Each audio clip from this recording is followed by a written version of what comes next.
Bilbila dafee chaarjii fixugaa bilbila dafee chaarjerii fixugaa kutaa lammaffaa isaa isin agarsiisu kutaa tokkoffaa kanaan dura agarsiiseen turegaa bilbila dafee chaarjii fixu osoo itti fayyadamaa jirtanuu chaarjerii bilbila keessanii kan isin jalaa fixu jechuudha. Kanaan dura gaa viidiyoon koo keessa isin waan argattu taraa takka yookaan immoo kutaa tokkoffaa isin agarsiiseen ture har'a kutaa lammaffaa isaa bilbila chaarjii fixu haala kamiin akka inni dafee hin fixne haala itti sirreessuu dandeessan jechuudha. Bilbilli keessan yeroo itti fayyadamtan chaarjerii bilbilaa saffisaan ni fixa yoo ta'e haala kamiin akka inni saffisaan hin fixne gochuu dandeessan jechuudha. Bilbila keessan chaarjerii bilbila isaa akka inni yookaan saffisaan isin jalaa hin fixne yookaan dafee osoo isin ilaalaa jirtanii dafee isin jalaa hin fixne haala kamiin akka gochuu dandeessan jechuudha. Kutaa lammaffaa isaa isin agarsiisa. Na waliin turaa isin jedha. Warri haaraa taatan chaanaalii kan kun lammaffaa kana Hussein HD jechuudhaan chaanaalaan kun ergattu irra seenuu hanga warri maatiin ta'in jirtanu sabiskiraayibii gochuu hin dagatinaa isin jedha. Viidiyoo kana yoo dhaggeeffatan laayikii tuqaa akka namoota hedduu bira gahuutti isin jedha. Egaa gara barnootaa isin oofaa na waliin turaa isin jedha. Inni tokkoffaa isin ilaaluu qabdanuu bilbila keessan inni tokkoffaa isin beekuu qabdan jechuudha. Bilbila keessa irraagaa awwala dhagaa baatirii keessanii hammam akka turu parsantaa isaa yookaan immoo dhagaan baatirii keessanii kun waggaa meeqa yookaan immoo paaworii hammam qabaachuu isaa haala kamiin akka ilaaluu dandeessan jechuudha. Bilbila keessa yeroo itti fayyadamtan gaa dhagaan isaa yoo meeqa ta'edha kan inni waggaa dheeraa isinii turu yookaan baatirii dafee hin fixneessa jedhuuf kana ilaaluu qabdu kana beekuu qabdu jechuudha. Bilbilli keessan kun dhagaan isaa akka turu qabu yoo meeqa ta'edha paaworiin isaa jechuudha. Kanaafuu kana ilaaluudhaaf siitingeen iseentu siitingera eegasentanii kana eessarraa akka argattan jechuudha. Ola xaa'uudhaan gaa macarashaa irratti about point kan jedhu ni jira jechuudha. About point kan jedhu kanarra yeroo takkaaf irra gatuqxu jechuudha. About point kan jedhu kanarra eega tuqxanii gaa haala kanaan battery information kan jedhu kana irra gatuqxu yeroo takkaaf. Battery information kan jedhu haa tuquudhaan gaa batteriin bilbila keessanii yoo meeqa ta'e kan jedhuuf gubbaa kana irratti gaa amma fakkeenyaaf baatirii 5,000 jira asirratti baatiriin bilbila keessanii kan isinii turuu danda'u yeroo itti fayyadamtanu parsantaan baatirii 50dha. Haa ta'u baatiriin isaa asirratti immoo baatiriin isaa 5,000 jira jechuudha. Baatiriin bilbila keessanii kun parsantaa isaa yookaan immoo paaworiin isaa kun haala kanaan 5,000 ta'e yoo jiraate yookaan immoo 5,000 gadi 3,000 namni yoo ta'e dafii fixuu danda'a. 5,000 kabraa keessan ilaaluu qabdan 50 yoo ta'e baatirii bilbila keessanii akka inni dafee isin jalaa hin dhumne karaa appii yookaan karaa seetingii keessirreeffachuu qabdan. Bilbili keessan haala kanaan parsantaa isaa yookaan paaworiin isaa 50 ol yoo ta'e kanaa ol baatirii qusachuu danda'a jechuudha. Paaworii isaa akka ammas ni agarsiise 5,000 ol yoo ta'e jechuudha. 5,000 ol yoo ta'e kanaa ol qusachuu danda'a baatirii bilbila keessanii karaa biraati kan inni baatirii isin jalaa fixaa jiru jechuudha. 5,000 gad yoo ta'e immoo bilbilli keessan baatirii qusachuu hedduu qusachuu yookaan immoo baay'ee seefisanii gochuu hin danda'u.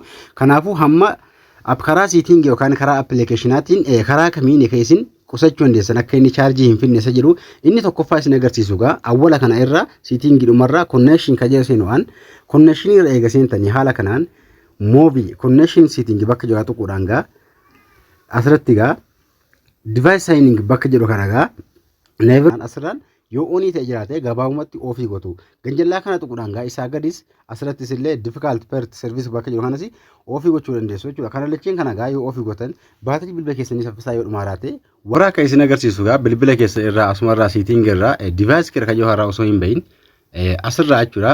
Abdeetii waan gochuu qabdan takka isin agarsiisa. Achumarraa gaa bilbila keessa gubbaa kana irraa tuqaa sadeen kaa tuquudhaan maal gootu tuqaa sadeen eega tuqxanii about device kira bakka jigaa tuquudhaan device kiri kana update security bakka jiru kana device kiri kana update ni gootu jechuudha.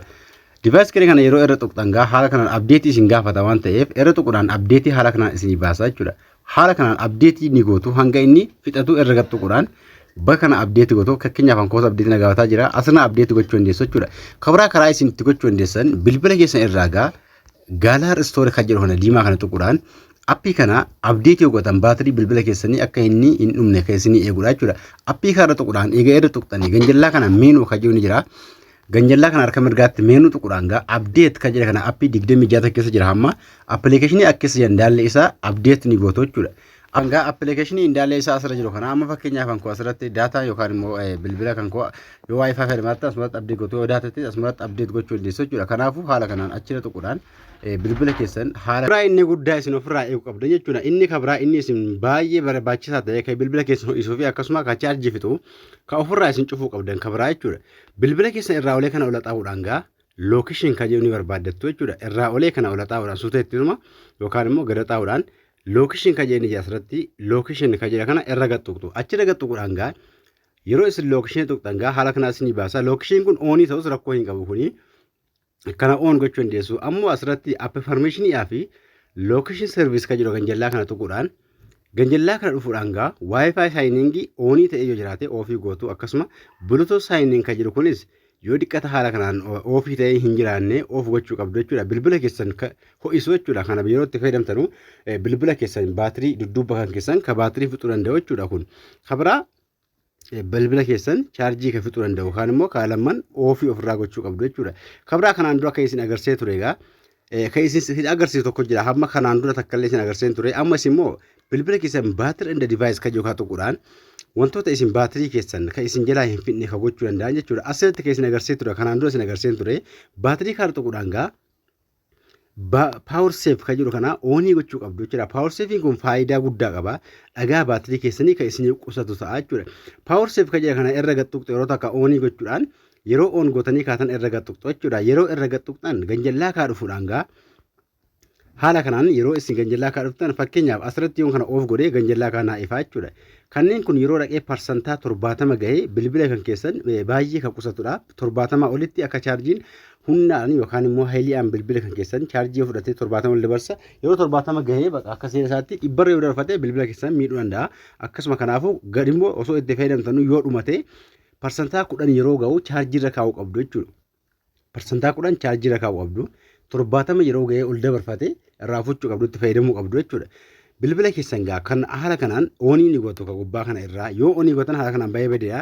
Ka ganjallaa kun illee baay'ee bareedaadha. Silaa on gootanii haa ta'u malee bilbila keessan iskiriinii isaa layyetti ta'a yookaan immoo isin jalaa gurraacha appilikeeshinii illee bootaadhaa isin jalaa socho'u yookaan gurraacha ammoo silaa on gootanii bilbila chaarjerii isin qusachuu danda'a kana caalaa jechuudha. Ammoo haala kanaan onii gochuudhaan dudduubatti deebitu kabraa jechuudha. Asirraa kana on gochuudhaan dudduubatti deebitu power save kana gubbaarraa gara xaa'uudhaan argachuu dandeessu. Power save kan jedhan eega garxooftanii asirratti haala kanaan yoo ta'e baatirii bilbila keessanii yeroo guutuu fi yeroo itti fayyadamtan isin qusachuu danda'a jechuudha. Kabraa inni guddaa inni isin eeggachuu qabdan bilbila keessan irraa yeroo bilbila keessatti fayyadamtanu ka baatirii fixu yookaan ka bilbila keessan ho'isu jechuudha. Bilbila keessan gara xaa'uudhaan asirratti mobile hotspot bakka jedhu kana mobile hotspot kan jedhu kana tuquudhaan hotspot kana tuquudhaan gaa yookaan kana yoo onii ta'ee jiraate bilbilli keessan ni ho'a. Akkasuma bilbila keessan chaarjii isin jalaa fixa. Ganjallaa kanatti illee yoo dhiqata dhufee onii ta'ee jiraate chaarjerii bilbila keessanii isin jalaa fixuu danda'a jechuudha. Hotspottiin kun yoo onii ta'ee chaarjerii bilbila keessanii isin jalaa ho'a bilbila keessan ni ho'isa chaarjii bilbila keessanii isin jalaa fixa jechuudha. Kanaafuu bilbila keessan yeroo itti fayyadamtanu chaarjerii kanneen haala kanaan yoo ofirraa kana on gootan chaarjii bilbila keessanii isin qusachuu danda'a jechuudha. Kabraa illee bilbila keessan chaarjii karaa ittiin qusattan appilikeeshinaan gaa fakkeenyaaf appii takka irra qabeessin agarsiisa. Karaa appilikeeshinaatiin appilikeeshinii chaarjerii fixattanii daaftan yookaan chaarjerii bilbila kootii na jalaa fixattanii ka daaftan jechuudha. Fakkeenyaaf iimoo kanarra gadi qabeessin agarsiisu. Iimoo irra qaqqabuudhaan gaa mallattoo irraa ifannoo kan mallattoo xiqqoo kanaa tuqaa sadiin kaa tuquudhaan gara siitingii deemtu. Siitiin gara hidhattanii gaa maal gootu irraa kana ol taa'uudhaan baatirii bakka inni barbaaddattu jechuudha. Kanaan dura kan isin agarsiisee ture. Baatirii kaa tuquudhaan gaa ka walakkaarra yoo hin jirre akkasuma ka awwalaa jiraate baatiriitti fayyadamuu danda'a. Hedduu baatirii bilbila keessanii isin jalaa fixuu danda'a jechuudha. Kanaafuu giddu galeessa ka walakkaa keessa kaawwattu jechuudha. Giddu galeessa baatirii keessatti ni fayyadama akkasuma hedduu isin jalaa hin fixu ittis fayyadama isinii qusataa jechuudha. Kanaafuu achirraa kaa'uu qabdu jechuudha. Appilikeeshinii hunda isaa takka irra tuquudhaan baatirii bilbila keessanii qusachuu barbaadan haala kanatti fayyadama. Barnoota kana gaa bilbila keessan irraa gaa wantoota chaarjii fixan irraa kutaa lammaffaa isaa irraa gaa haala kanaan yoo itti fayyadamtan chaarjii bilbila keessanii qusachuu dandeessu isin jedha. Haala kanaan itti fayyadama. Barnoota kana keessaa waan isinii galuu jiraatu komentiin akka isin jedha. Barnoonni irraas matti dhaabbataa hanga walitti deebinutti nagaan tura.